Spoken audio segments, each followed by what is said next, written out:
મિત્રો, હું એક મેડિકલ સ્ટુડન્ટ હતી અને મારા ભાવિ પતિ પણ આ હોસ્પિટલમાં ડૉક્ટર હતા. એકવાર મારા ભાવિ પતિ અમારા ઘરે આવ્યા અને તેમણે મારી માતાને જોઈ અને તેની સાથે મિત્રો, જે દિવસે મને મેડિકલ ડિગ્રી મળી તે દિવસે હું ખૂબ ખુશ હતી. મારી આંખમાં ખુશીના આંસુ હતા. આજે મેં મારા પિતાનું સપનું પૂરું કર્યું હતું. તે અમારી વચ્ચે ન હતા, પરંતુ હું તેને અનુભવી રહી હતી. જાણે તે મારી બાજુમાં જ છે અને મારી ખુશીમાં ખુશ છે. જો આજે મારા પિતાજી જીવિત હોત તો તે ખૂબ ખુશ હોત. તેને મારા પર ખૂબ ગર્વ હોત. પપ્પાને યાદ કરીને હું ફરી રડવા લાગી તો માએ મને ગળે લગાડી અને પ્રેમ કરવા લાગી. હું મારા માતા પિતાનું એકમાત્ર સંતાન હતી અને નાનપણથી જ હું મારા માતા પિતાની ખૂબ જ લાડલી હતી. મારી દરેક ઈચ્છાઓ બોલ્યા પહેલાં જ પૂર્ણ કરવામાં આવતી હતી. જ્યારે મારો જન્મ થયો ત્યારે મારા પિતાએ મને જોઈને તેમના સ્વપ્ન વિશે જણાવ્યું. તેનું સપનું ડૉક્ટર બનવાનું હતું, પરંતુ તે ઘરમાં સૌથી મોટા હતા અને તમામ જવાબદારીઓ તેના પર હતી. આ કારણોસર તેને પોતાનું સપનું પાછળ છોડવું પડ્યું, પરંતુ તે મને ડૉક્ટર બનાવીને તેનું સ્વપ્ન સાકાર કરવા માંગતા હતા. નાનપણથી જ મારા મનમાં ડૉક્ટર બનવાની ઈચ્છા ઘર કરી ગઈ હતી. હું નાનપણથી જ ખૂબ બુદ્ધિશાળી અને ખૂબ જ સુંદર હતી અને સાથે સાથે ઘમંડી પણ હતી. પણ પછી અચાનક એક દિવસ મારા પિતાનું અવસાન થયું. મારા પિતાનો બિઝનેસ ઘણો મોટો હતો. તેમના મૃત્યુ પછી મારા પિતાનો વ્યવસાય મારા કાકાએ સંભાળ્યો. દર મહિને તે મારા ખાતામાં ઘણા પૈસા ટ્રાન્સફર કરતા હતા. મારી પાસે પૈસાની તો કોઈ કમી ન હતી. ડિગ્રી પૂર્ણ થયા પછી મારી નોકરી શરૂ થઈ. મારી નોકરી શહેરની સૌથી મોટી સરકારી હોસ્પિટલમાં હતી અને મને ઘણી નવી વસ્તુઓ શીખવા મળી હતી. મારી એક જ ઈચ્છા હતી આ હોસ્પિટલમાં કામ કરવાની. મેં ભગવાનને પ્રાર્થના કરી કે મને આ હોસ્પિટલમાં નોકરી મળે, પણ કદાચ ભગવાને મારા નસીબમાં કંઈક બીજું જ લખ્યું હતું. ઇન્ટર્નશિપ પૂરી થયા પછી મેં ત્યાં મારી નોકરીની વાત કરી તો મને ત્યાં નોકરી મળી ગઈ. પરંતુ પછી હું ઘરે ગઈ અને મારી માતાને કહ્યું કે મારે હોસ્પિટલમાં કામ કરવું છે. પણ મારી વાત સાંભળીને મારી માતાએ મને જે કહ્યું તેનાથી મને ખૂબ જ આશ્ચર્ય અને ગુસ્સો આવ્યો. મારી માતાએ મને કહ્યું, તું આ નોકરી કરી શકતી નથી. મેં મારી માતાને કહ્યું કે મને આટલું બધું તો કેમ ભણાવ્યું જ્યારે હું નોકરી કરી શકતી નથી. આટલું બધું ભણીને અને મહેનત કરીને શું ફાયદો થયો? પરંતુ મારી માતાએ મારી વાત ન સાંભળી અને પોતાની વાત કહેતી રહી. તેમને કહ્યું, તું આ નોકરી નહીં કરે મતલબ નહીં કરે અને આ મારો અંતિમ નિર્ણય છે. આટલું કહી માતા અંદર ચાલ્યા ગયા. મારી માતાનો નિર્ણય સાંભળીને મારી આંખોમાં આંસુ આવી ગયા. મારું આટલું મોટું સપનું પૂરું કર્યા પછી પણ મેં કશું હાસિલ કર્યું ન, ત્યારે મને લાગ્યું કે કંઈક મેળવવા છતાં હું ખાલી હાથે રહી ગઈ છું. હું માને સમજાવવાનો પ્રયત્ન કરી રહી હતી કે મારી માતા શું કહે છે. ખબર ન હતી કે તેના મનમાં શું ચાલી રહ્યું હતું. થોડા સમય પછી જ્યારે હું થોડી શાંત થઈ અને મારું મન કંઈક વિચારવા અને સમજવા માટે સક્ષમ હતું, ત્યારે મારા મગજમાં આ પહેલો પ્રશ્ન હતો કે મારી માતા મને નોકરીની કેમ ના પાડી રહી છે. મને આ ડિગ્રી મળી છે કારણ કે તેમાં પૈસા હતા. હું ઘણા પૈસા કમાવવા માંગતી હતી. હું બહુ લોભી બની ગઈ હતી. મારી માતા મારી આ વાત સારી રીતે જાણતા હતા. તે જાણતા હતા કે હું પૈસા માટે કંઈ પણ કરી શકું છું. હવે અમારા ઘરના સંજોગો પહેલાં જેવા ન હતા. પિતાનો ધંધો પણ એકાએક ઘટવા લાગ્યો હતો. હવે દર મહિને મારા ખાતામાં થોડા જ પૈસા આવતા હતા, જેના કારણે અમારા ઘરનો ખર્ચ પૂરો કરવો મુશ્કેલ હતો. પરંતુ મને એશ આરામથી જીવવાની ટેવ પડી ગઈ હતી. હવે મારા માટે ગરીબીમાં જીવવું અશક્ય હતું, અને તે પણ આ હાલતમાં. મારી પાસે મોકો હતો, ડિગ્રી પણ હતી, મને પણ અનુભવ હતો, તો પછી મારી મા મને કેમ રોકતી હતી? હું તેના વિશે વિચારીને જ ગુસ્સે થઈ રહી હતી. ડિગ્રી મળ્યા પહેલાં મારી જાતને જે વચન આપ્યું હતું કે હું ગરીબોની મદદ કરીશ, હવે હું મારી જાતને આપેલું વચન ભૂલી ગઈ હતી. હવે ફક્ત મારું લક્ષ્ય માત્ર પૈસા કમાવાનું હતું. હું સાંજે મારી માતા સાથે બેઠી અને આ વિષય પર ચર્ચા કરવા લાગી. મેં તેને પૂછ્યું કે તે શું ઈચ્છે છે, તેનો ઈરાદો શું છે. મેં કહ્યું, જો તમારે મને આ રીતે ઘરે બેસાડી બીજી છોકરીઓની જેમ મારા લગ્ન જ કરવા હતા તો તમે મને આટલું બધું કેમ ભણાવ્યું, મને આટલું બધું કેમ શીખવ્યું, મારી રાતોની ઊંઘ કેમ બગાડી, મેં કરેલી બધી મહેનતનું શું? મારી વાત સાંભળીને મારી માં કંઈ બોલી નહીં અને શાંતિથી બેસી રહી. થોડીવાર પછી તેને કહ્યું, ચિંતા ન કર, હું તારી ડિગ્રી બગડવા નહીં દઉં. હું તને એટલું જ કહું છું કે તું કોઈ હોસ્પિટલમાં કામ કરીશ નહીં, બલકે દર્દી તમારા ઘરે આવશે. મારી માતાએ જે કહ્યું તે સાંભળીને મને આશ્ચર્ય થયું. એ કેવી રીતે શક્ય છે કે દર્દીઓ મારા ઘરે જ આવશે? હવે હું ઘરે હોસ્પિટલ ખોલીશ? માતાએ કહ્યું કે હવે તું એ સમજ, મારી માતાએ થોડા પૈસા બચાવ્યા હતા જેમાંથી તેને મને ઘરે જ ક્લિનિક ખોલી આપ્યું. મારા માટે આ પણ ઘણું હતું. દરરોજ મારી માતા 1 કે 2 દર્દીઓને બોલાવતી. હું તેની પાસેથી 500 ફી લેતી હતી, કારણ કે મને મારી માતાએ આનાથી વધુ ફી લેવાની મંજૂરી આપી ન હતી. મેં તેને ઘણી વખત કહ્યું કે હું ડૉક્ટર છું, મારી ઈચ્છા મુજબ ફી લઈ શકું છું, પણ મારી માતા મને ઠપકો આપીને ચૂપ કરી દેતી. તેથી હવે મેં મારી માતા સાથે દલીલ કરવાનું બંધ કરી દીધું હતું, કારણ કે હું ડરી ગઈ હતી કે જો મારી માતાએ મને કામ કરવા દેવાની ના પાડી દીધી હોત તો હું આ પૈસાથી પણ રહી હોત. હું વિચારવા લાગી કે આખરે ડૉક્ટર બનીને મને શું મળ્યું? આ કરતાં મેં બીજું કોઈ કામ કર્યું હોત તો સારું થાત. પણ બીજી એક વાત પર મને મારી મા પર ગુસ્સો આવ્યો. વાત એમ હતી કે એક દિવસમાં માત્ર 2 કે 3 દર્દીઓ જ માં લાવતી હતી. વધુ દર્દી તે લાવી શકતી ન હતી. જ્યારે હું ઈચ્છતી હતી કે વધુને વધુ દર્દીઓ મારી પાસે આવે, જેથી હું ઘણા પૈસા કમાઈ શકું. મારામાં પૈસાનો લોભ વધી રહ્યો હતો. એક દિવસ અચાનક મારા મનમાં વિચાર આવ્યો કે મારી માતા મને 500 રૂપિયાથી વધુ ફી કેમ લેવા દેતી નથી, પણ પછી તેઓ આ દર્દીઓને ક્યાંથી લાવે છે? મેં મારી માતાને 2 વાર પૂછવાનો પ્રયત્ન કર્યો હતો, પરંતુ તેને વાત ટાળી દીધી. હવે હું તેમના પર શક કરવા લાગી હતી. મારા મનમાં વિચિત્ર વિચારો આવવા લાગ્યા. જ્યારે હું રાત્રે સૂવા જતી ત્યારે તેનો ચહેરો મારી આંખો સમક્ષ ચમકતો હતો. હું ઈચ્છવા છતાં પણ તેને ભૂલી શકતી ન હતી. મેં જે કર્યું તેના માટે મને ખૂબ જ પસ્તાવો થતો હતો. હું ઈચ્છત તો મેં તેની સાથે સારું વર્તન કર્યું હોત, મેં તેની સાથે ખરાબ વર્તન ન કર્યું હોત, પરંતુ તેની સાથે માનવતાથી વર્તી હોત, તેને બરાબર જવાબ આપ્યો હોત. પણ હવે સમય વીતી ગયો હતો. મને અફસોસ થયો કે મેં તેની સાથે ખોટું કર્યું છે. હવે મને લાગવા માંડ્યું કે મારી માતાની ક્રિયાઓ ખોટી હતી.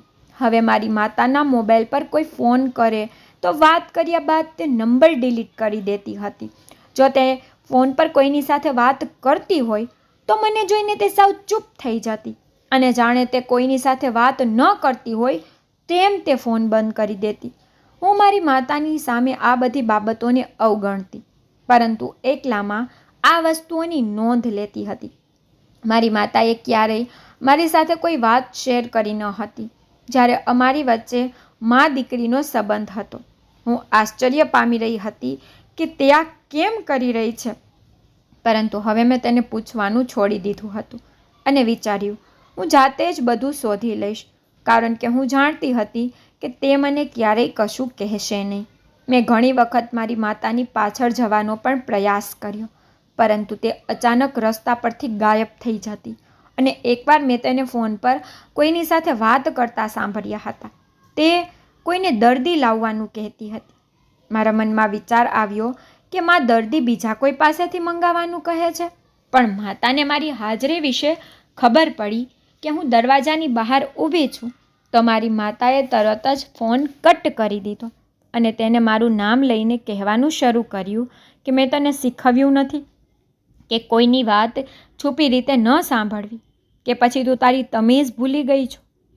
મારી માતાની વાત સાંભળીને મને ખૂબ જ શરમ આવી અને ચૂપચાપ હું ત્યાંથી ચાલી ગઈ. જ્યારે હું રાત્રે સૂવા માટે ગઈ ત્યારે હું તે છોકરા વિશે વિચારવા લાગી. થોડા દિવસ પહેલાં હું કોઈ કામ માટે માર્કેટ ગઈ હતી. ત્યારે મને લાગ્યું કે તે વિશાલ છે. મારા મનમાં વિચાર આવ્યો કે મારે જઈને તેની પાસે માફી માંગવી જોઈએ. પરંતુ જ્યારે હું તેની નજીક ગઈ ત્યારે મને ખબર પડી કે તે વિશાલ નહીં પણ કોઈ બીજો છોકરો છે. તેથી મેં આ છોકરા પાસે માફી માંગી અને મારો સામાન લઈને ઘરે આવી. ઘરે આવ્યા પછી પણ મને એવું જ લાગતું રહ્યું કે મેં વિશાલને જોયો છે, પણ તે અચાનક ક્યાંક ગાયબ થઈ ગયો. બીજી બાજુ મારા હૃદયમાં મારી માતા વિશે શંકા જાગી હતી. મને એ વાતની પણ ચિંતા હતી કે શું મારી માતા ખોટા કામમાં પડી ગઈ છે, કારણ કે તે સમયે અમારા શહેરમાં ઘણી બધી અફવાઓ ફેલાઈ રહી હતી. મારા મનમાં અનેક સવાલો ચાલી રહ્યા હતા. તેથી હવે મને મદદ કરવા અને મારી માતા ક્યાં જાય છે તે જાણવા માટે મેં મારી એક મિત્રની મદદ લેવાનું નક્કી કર્યું. પણ મને ખબર પડી કે તે મિત્ર બીજા શહેરમાં ચાલી ગઈ છે. હવે જે કરવું હતું તે મારે જ કરવું હતું. એક દિવસ મારી માતાએ મને કહ્યું કે તે બહારથી કેટલીક વસ્તુઓ લાવવા જઈ રહી છે. જ્યારે તે ઘરની બહાર નીકળી ત્યારે મેં તેની પાછળ જવાનું વિચાર્યું. મેં મારો ચહેરો રૂમાલથી ઢાંકી દીધો હતો અને હું મારી માતાથી એટલી દૂર હતી કે મારી માતાને મારા પર શંકા ન જાય. જ્યારે તે થોડી આગળ ગઈ ત્યારે તે અમારા વિસ્તારમાં રહેતી એક મહિલાના ઘરે ગયા. હું બહાર ઊભી હતી કે તે હમણાં બહાર આવશે. તડકો ખૂબ હતો. હું ખૂબ થાકી ગઈ હતી. હું ત્યાં ઊભા રહીને ખૂબ થાકી ગઈ હતી. તેથી હું ઘરે પાછી આવી. થોડા સમય પછી મારી માતા પણ પાછી આવી અને કહ્યું કે હું આજે કોઈ કેસ લાવી નથી. અમારા પડોશમાં રહેતી સ્ત્રીની તબિયત ખરાબ હતી, તેથી હું તેને મળવા ગઈ હતી. હું મારો નાનો ચહેરો લઈને તેની સામે જોવા લાગી. મારી માતાએ મારા ચહેરા તરફ જોયું અને કહ્યું, ચિંતા કરીશ નહીં. પછી મને ખબર નથી કે તેઓએ કોને ફોન કર્યો અને શું વાત થઈ. થોડીવાર પછી એક સ્ત્રી આવી. હું વિચારવા લાગી, છેવટે તેણે ફોન કોને કર્યો હતો? છેવટે તે કોણ છે જેને ફોન કરતાં દર્દી ઘરે આવી જાય છે? એક દિવસ મને તેનો મોબાઈલ મળ્યો. તે આ સમયે ઘરે ન હતા, બહાર ગયા હતા. મેં તેનો મોબાઈલ ચેક કર્યો, પરંતુ તેના મોબાઈલમાં મને કંઈ મળ્યું ન હતું. તેનો મોબાઈલ ખાલી હતો. માતાનો મોબાઈલ જોઈને મારી શંકા વિશ્વાસમાં ફેરવાઈ ગઈ કે ચોક્કસ મારી માતા કોઈ ખોટા કામમાં પડી જ ગઈ છે. આ કારણોસર તેણે આ બધું ડિલીટ કરી નાખ્યું. નહીંતર તેમને મારી સાથે શું સમસ્યા હોઈ શકે? નક્કી આ માણસ ખોટો વ્યક્તિ છે, અથવા તે એવી એક ગેંગ સાથે મળી છે જે વિવિધ પ્રકારના ખોટા કામ કરે છે. માતાને ખબર નથી કે તે માત્ર પોતે નહીં ફસાય પણ મને પણ ફસાવી દેશે. પછી અમારે આખું જીવન જેલમાં ચક્કી પીસવી પડશે. હવે હું કોઈક રીતે માને રંગે હાથ પકડવા માંગતી હતી. હું જાણવા માંગતી હતી કે તે કોની સાથે મળેલા છે અને મારે આ કામ એટલી ચતુરાઈથી કરવાનું હતું કે તે મારા પર શંકા પણ ન કરે. હવે હું મૌન બની ગઈ હતી અને મારી માતાને મેં પૂછપરછ કરવાનું પણ બંધ કરી દીધું હતું. પરંતુ હું મારી માતાની દરેક ક્રિયા, તે શું કરે છે, ક્યાં જાય છે, તે બધું નોંધી રહી હતી. પરંતુ તે કોની સાથે વાત કરે છે તે વિશે હું હજુ સુધી કંઈ પણ શોધી શકી ન હતી. એક દિવસ મારી માતા બજારમાં જવાનું કહીને ઘરની બહાર ગઈ. મારી પાસે સારી તક હતી, તેથી હું પણ તેની પાછળ ગઈ. મારી માતા ખૂબ જ સુમસાન રસ્તા પર ચાલવા લાગી. પછી તે એક રસ્તા પર ઊભી રહી અને તેમની પાસે એક કાળા રંગની કાર આવી. મારી માતા તે કારના ડ્રાઈવર સાથે વાત કરવા લાગી. હું એ જોવા માંગતી હતી કે આ ડ્રાઈવર કોણ છે, પરંતુ જ્યારે મેં તેને જોયો તો મને એવું લાગ્યું કે જાણે મારા માથા પર આકાશ આવી ગયું. હું જે જોઈ રહી હતી તે હું માની જ શકતી ન હતી કે આ તે વ્યક્તિ હોઈ શકે છે. છેવટે તે ત્યાં શું કરતો હતો? તેનું અહીં શું કામ હતું? મારી માતા લાંબા સમય સુધી તેની સાથે ઊભી રહી અને તે જ કારમાં બેઠી હતી. તેમાં તેની સાથે વાત કરતી રહી. તે લાખો રૂપિયાની કાર હતી. તેની પાસે આટલી મોંઘી કાર ક્યાંથી આવી? તે તો એક સાધારણ માણસ હતો, તો તેની પાસે આટલા પૈસા ક્યાંથી આવ્યા? માતા તેની સાથે શું વાત કરતી હતી? હવે મારા મનમાં હજારો સવાલો ઘૂમી રહ્યા હતા. પછી મેં એક ટેક્સી રોકી અને તે કારનો પીછો કરવા લાગી. આ દરમિયાન હું વિચારી રહી હતી કે મારી માતા અને વિશાલ વચ્ચે શું સંબંધ હોઈ શકે. કેટલા વર્ષો પછી તે આટલી સારી સ્થિતિમાં હતો. તેની સામે જોઈને હું મારા ભૂતકાળમાં ખોવાઈ ગઈ. એ વખતે મારું મેડિકલનું અંતિમ વર્ષ હતું. મારા પેપર્સ થવાના હતા. ઘણા સમયથી હું જોતી હતી કે મારો ક્લાસમેટ ઘણા સમયથી મારી આગળ પાછળ ફરતો હતો અને મારી સાથે વાત કરવા માંગતો હતો. પણ હું જાણતી હતી કે તે મારી સાથે શું વાત કરવા માંગે છે. હું હંમેશા તેનાથી ચીડાઈ જતી હતી કારણ કે તે ગરીબ પરિવારનો છોકરો હતો અને હું ગરીબ લોકોને ખૂબ નફરત કરતી હતી. મને ફક્ત મારા જેવા લોકો જ પસંદ હતા.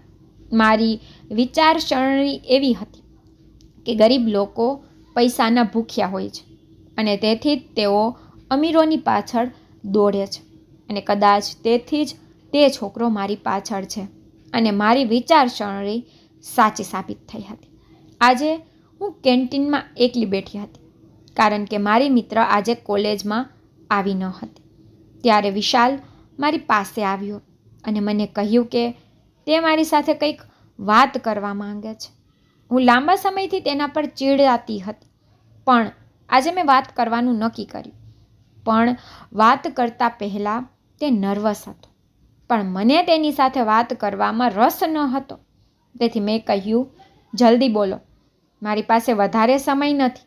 મેં ચહેરો બનાવતા કહ્યું હતું. તેને કહ્યું કે હું તમને ખૂબ પસંદ કરું છું અને તમારી સાથે લગ્ન કરવા માંગુ છું. એક જ શ્વાસમાં તેને બધું કહી દીધું હતું. તેને જે કહ્યું તે સાંભળીને મને ખૂબ ગુસ્સો આવ્યો કે તેની હિંમત કેવી રીતે થઈ મારી સાથે એવી રીતે વાત કરવાની. મેં તેને કહ્યું, તારી ઓકાત શું છે? તમે નાના ખેડૂતના પુત્ર છો. આજ પછી મને તારો ચહેરો ન બતાવતો. મારી સાથે વાત કરવી તો દૂરની વાત છે. આજ પછી મારી આજુબાજુ ક્યાંય ન દેખાતો, નહીં તો મારાથી ખરાબ કોઈ નહીં હોય. મેં પણ તેને આ બધું ખૂબ ગુસ્સામાં સંભળાવ્યું હતું. હું ખૂબ જ સુંદર અને અમીર પણ હતી અને તેથી જ મને ખૂબ ઘમંડ હતો. તેનો ચહેરો શરમથી લાલ થઈ ગયો અને તેની આંખોમાં આંસુ આવી ગયા. મને લાગ્યું કે કદાચ મેં તેને ઘણું બધું કહ્યું હતું પણ પછી મારી અંદરનો ઘમંડ મારી સામે આવી ગયો અને હું બધું ભૂલી ગઈ. તે પછી મેં તેને પેપર સુધી મારી આસપાસ જોયો નહીં. પરંતુ આ બધા પછી હું અસ્વસ્થતા અનુભવવા લાગી. મને તેને આસપાસ જોવાની આદત હતી અને હવે તે અચાનક ગાયબ થઈ ગયો હતો. અને પછી અમારા અંતિમ વર્ષના પેપર પણ પૂરા થઈ ગયા હતા પણ મેં તેને ત્યાં પણ જોયો ન હતો. મને એ પણ ખબર ન હતી કે તેને પેપર્સ આપ્યા હતા કે નહીં. મને પૈસા બહુ પસંદ હતા. હું ખૂબ લોભી હતી અને હું એવા લોકો સાથે જ મિત્રતા કરતી હતી જેઓ ખૂબ જ અમીર હતા. જ્યારે મારી ઇન્ટર્નશિપની નોકરી શરૂ થઈ ત્યારે ત્યાં એક ડૉક્ટર હતા. તે ખૂબ જ સુંદર અને દેખાવડા હતા. તેમના ચહેરા પર હંમેશા સ્મિત રહેતું. જ્યારે મેં તેને પહેલીવાર જોયા મેં તે જ ક્ષણે ભગવાનને પ્રાર્થના કરી. મેં નક્કી કર્યું હતું કે મારે આ હોસ્પિટલમાં નોકરી કરવી જોઈએ અને આ છોકરા સાથે કામ કરવું જોઈએ. છોકરીઓ તેમનાથી ખૂબ જ પ્રભાવિત થતી હતી. હકીકતમાં મારા વિભાગની તમામ છોકરીઓ તેના પર હૃદય ગુમાવી ચૂકી હતી. તે પણ બધા સાથે ખૂબ સારી રીતે વાત કરતો હતો. મેં પણ તેને ક્યારેય કોઈની સાથે ખરાબ વર્તન કરતા જોયો ન હતો. તે મારી સાથે પણ એમ જ વાત કરતો હતો જેમ કે તે બીજી છોકરીઓ સાથે વાત કરતો હતો. પરંતુ હું તેને મારા હૃદયમાં પ્રેમ કરવા લાગી અને તેની સાથે લગ્ન કરવાના સપના જોવા લાગી. કદાચ પ્રેમથી વાત કરવાની તેની આદત હતી પણ મેં આ આદત ખોટી માની લીધી અને મને લાગવા માંગ્યું કે તે પણ મને પસંદ કરે છે કારણ કે તે બધી છોકરીઓ સાથે વાત કરતાં મારી સાથે વધુ વાત કરતો અને તે મારી સાથે ખૂબ હસી મજાક કરતો હતો. અને હું ખૂબ જ સુંદર હતી અને એક સારા પરિવારની હતી. તેથી જો તે મારા પ્રેમમાં પડ્યો હોત તો પણ તે મારી અવગણના કરી શક્યો ન હોત કારણ કે હું મારી એક ક્રિયાથી કોઈના પણ હૃદયને ધડકાવી શકતી હતી. હવે હું રાહ જોઈ રહી હતી કે તે પોતે પોતાનો પ્રેમ વ્યક્ત કરે. ત્યારબાદ ઘણો સમય વીતી ગયો, પણ તેને કંઈ કહ્યું નહીં. અંતે કંટાળીને મેં તેની સાથે જાતે વાત કરવાનું નક્કી કર્યું અને પછી તેને મારા દિલની વાત કહી. તે સમયે તેણે મને કોઈ જવાબ આપ્યો ન હતો, તેથી હું ખૂબ જ શરમ અનુભવતી હતી, કારણ કે મારી સાથે આવું પહેલી વાર બન્યું હતું. કોઈએ મારી આ રીતે અવગણના કરી હતી. હું ખૂબ જ શરમ અનુભવતી હતી. હું વિચારતી હતી કે મને આટલી ઉતાવળ કેમ હતી. મારે હજુ થોડી રાહ જોવી જોઈતી હતી, પણ એક વધુ આફત મારા પર આવવાની બાકી હતી, જે વિશે હું વિચારી પણ શકતી ન હતી. એક દિવસ હું મારા મિત્ર સાથે બેઠી હતી, ત્યારે તે છોકરો ત્યાં આવ્યો. મેં તેનાથી મોં ફેરવી લીધું. મને ખબર ન હતી કે તેના મગજમાં શું ચાલી રહ્યું છે, અને મેં તેને જે કહ્યું હતું, મેં પોતાનો પ્રેમ વ્યક્ત કર્યો હતો, તેને આ બધું રેકોર્ડ કર્યું હતું. તેને બધા સામે તે રેકોર્ડિંગ ચાલુ કર્યું. તે સમયે હું ભગવાનને પ્રાર્થના કરતી હતી કે ધરતી ફાટી જાય અને હું તેમાં સમાઈ જાઉં, અથવા બધું નાશ પામે. પછી તેને કહ્યું કે મારી સગાઈ થઈ ગઈ છે, હું તારી સાથે લગ્ન નહીં કરી શકું. તમે આ વિચારને તમારા દિલ અને દિમાગમાંથી કાઢી નાખો.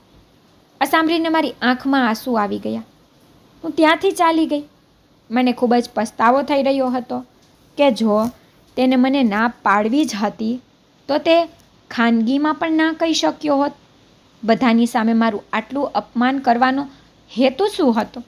આટલું કર્યા પછી પણ તે મારી સાથે એ જ સામાન્ય રીતે વાત કરતો રહ્યો, પણ મેં તેની સાથે વાત કરવી બંધ કરી દીધી હતી. આ કદાચ તેના માટે સામાન્ય વાત હતી, પરંતુ તે મારા માટે એક મોટું અપમાન હતું. મારા બધા મિત્રોએ મારી ઘણી મજાક ઉડાવી હતી, પરંતુ સમય સાથે હું આ વાત ભૂલી ગઈ હતી. પણ હવે મને એ વાતનો અહેસાસ થઈ રહ્યો હતો કે એક દિવસ મેં પણ કોઈની સાથે આવું જ વર્તન કર્યું હતું. તેવી જ રીતે બધાની સામે તેનું મારું અપમાન કર્યું અને તેના પ્રેમની મજાક ઉડાવી. કદાચ એટલે જ ભગવાને મારી સાથે આવું કર્યું, કારણ કે જે વ્યક્તિ બીજાનું ખરાબ કરે છે તેની સાથે પણ આવું જ થાય છે. અને આજે મને મારી ભૂલની સજા થઈ હતી. એ દિવસ પછી મને ઘણો પસ્તાવો થઈ રહ્યો હતો. ત્યારે અચાનક કાર એક જગ્યાએ અટકી ગઈ અને તે જ ક્ષણે હું હોશમાં આવી ગઈ. મેં ડ્રાઈવરને ભાડું ચૂકવ્યું અને મારી માતા કારમાંથી નીચે ઉતરે તેની રાહ જોવા લાગી. એક બહુ મોટી હોસ્પિટલની સામે આ કાર ઊભી રહી હતી અને તે એ જ હોસ્પિટલ હતી જ્યાં હું હંમેશા કામ કરવાની ઈચ્છા રાખતી હતી, પણ મને ક્યારેય મોકો મળ્યો નહીં. હું અંદર તેની પાછળ ગઈ. વિશાલ જ્યાંથી પસાર થતો હતો ત્યાં લોકો તેને સલામ કરવા માટે રોકાતા હતા. અહીં બધા તેને ખૂબ ઇજ્જત આપતા હતા અને પછી લોકો તેને ડૉક્ટર વિશાલ કહીને બોલાવી રહ્યા હતા. મને આશ્ચર્ય થયું, કારણ કે મેં તેને અંતિમ પરીક્ષામાં પણ જોયો ન હતો. તો પછી તેને પોતાનો અભ્યાસ ક્યાંથી પૂરો કર્યો? પણ હમણાં માટે મારે મારી માતાને તેની સાથે શું સંબંધ છે તે શોધવાનું હતું, કે મારી માતા તેને કેવી રીતે ઓળખે છે. મારું મન વિચારીને થાકી ગયું હતું. પછી મને એ જોઈને ખૂબ જ નવાઈ લાગી કે એ ડૉક્ટર જેને મારું એટલું અપમાન કર્યું હતું તે વિશાલને ગળે લગાવી રહ્યો હતો અને તેની સાથે ખૂબ જ ખુશીથી વાત કરી રહ્યો હતો.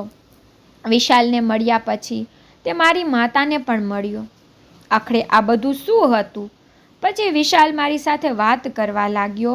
મારી માતાને કહ્યું તે મારો બાળપણનો મિત્ર છે.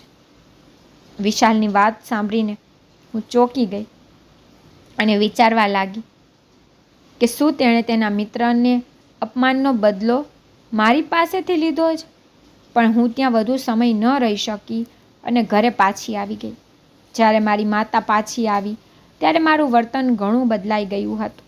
મારી માતા જે કહે તે હું સાંભળતી ન હતી. તેને જવાબ આપી રહી ન હતી. મારી માતાએ આ નોંધ્યું હતું. તેને મને ઘણીવાર પૂછ્યું, પરંતુ મેં તેને જવાબ આપ્યો નહીં.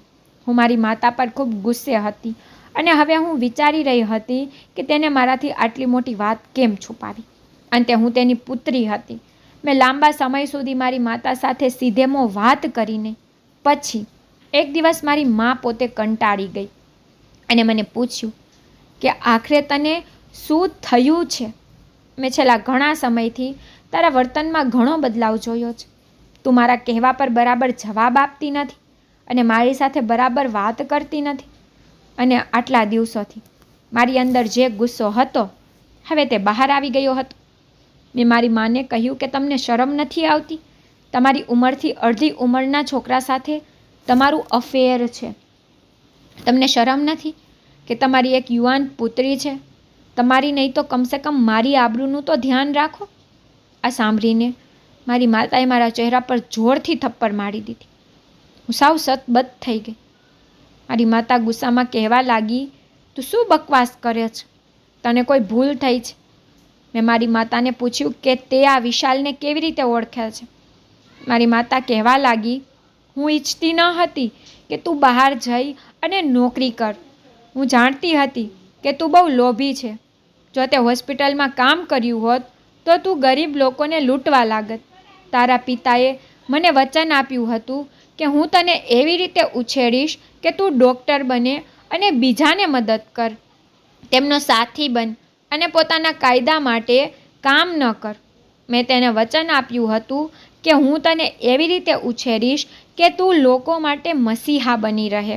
આ કારણ છે મેં તને હોસ્પિટલમાં કામ કરવા ન દીધું, કારણ કે હું તારી વિચારસરણી જાણતી હતી. આ કારણોસર હું હોસ્પિટલમાં ગઈ અને ત્યાં હું ડૉક્ટર વિશાલને મળી. તે મને તારા કારણે જાણતો હતો. મને અસ્વસ્થ જોઈને તેને મને મારી સમસ્યાનું કારણ પૂછ્યું તો મેં તેને આખી વાત કહી. તેને કહ્યું કે તમારે ચિંતા કરવાની જરૂર નથી. હોસ્પિટલ વિશાલના પિતાની હતી. તેને મને કહ્યું કે તમે તેને ઘરે ક્લિનિક ખોલી આપો અને દર્દીઓ મોકલવાનું કામ તેનું છે. અને તેને મને કહ્યું કે તને તેના વિશે ન જણાવું, કારણ કે હું જાણું છું કે તું વિશાલને નફરત કરે છે. આ જ કારણ હતું કે હું મારા મોબાઈલમાંથી તેનો નંબર ડિલીટ કરી દેતી હતી, જેથી તને ખબર ન પડે. તે પોતે દર્દીને મોકલી દેતો હતો, પરંતુ જ્યારે તે હોસ્પિટલમાં ન હોતો ત્યારે મારે જવું પડતું. અમે આ દર્દીઓ પાસેથી પણ અડધા પૈસા લેતા હતા અને જો તેની પાસે પૈસા ન હોય તો અમે મફતમાં તેની સારવાર કરી રહ્યા હતા. મારી માતાની વાત સાંભળીને મને મારી જાત પર ખૂબ ગુસ્સો આવ્યો કે હું મારી માતા વિશે આટલું ખોટું કેવી રીતે વિચારી શકું. મેં તેની સામે હાથ જોડીને તેની પાસે માફી માંગી. હવે વિશાલ માટે પણ મારા દિલમાં લાગણીઓ જાગી હતી, પણ જ્યારે મને યાદ આવ્યું કે તેના મિત્રએ મારી સાથે કેવો વ્યવહાર કર્યો તો મારા હૃદયમાં તેના પ્રત્યે ગુસ્સો આવવા લાગ્યો. મારી માતાએ તેને બધું કહ્યું કે હું બધું જાણી ગઈ છું. પણ એક દિવસ તે અમારા ઘરે આવ્યો અને તે જ ડૉક્ટર તેની સાથે હતો જેને મારું ખૂબ અપમાન કર્યું હતું. મારી સામે જોઈને હવે તે શરમ અનુભવતો હતો. તેને આંખો નીચી કરીને કહેવાનું શરૂ કર્યું કે હું તમારાથી શર્મિંદા છું. તમારા કૃત્યોને લીધે મારો મિત્ર લાંબા સમય સુધી દુઃખમાં રહ્યો, કારણ કે હું તમારા પર ગુસ્સે હતો. પરંતુ જ્યારે વિશાલને આ બધું ખબર પડી ત્યારે તેને મને ખૂબ ઠપકો આપ્યો અને મેં પણ તેને માફ કરી દીધો. મારું હૃદય તેની બાજુથી શુદ્ધ થઈ ગયું હતું. થોડા દિવસો પછી વિશાલે મારા માટે ફરીથી સંબંધ મોકલ્યો અને આ વખતે જ્યારે મારી માતાએ મને પૂછ્યું ત્યારે મેં તેને હા પાડી દીધી.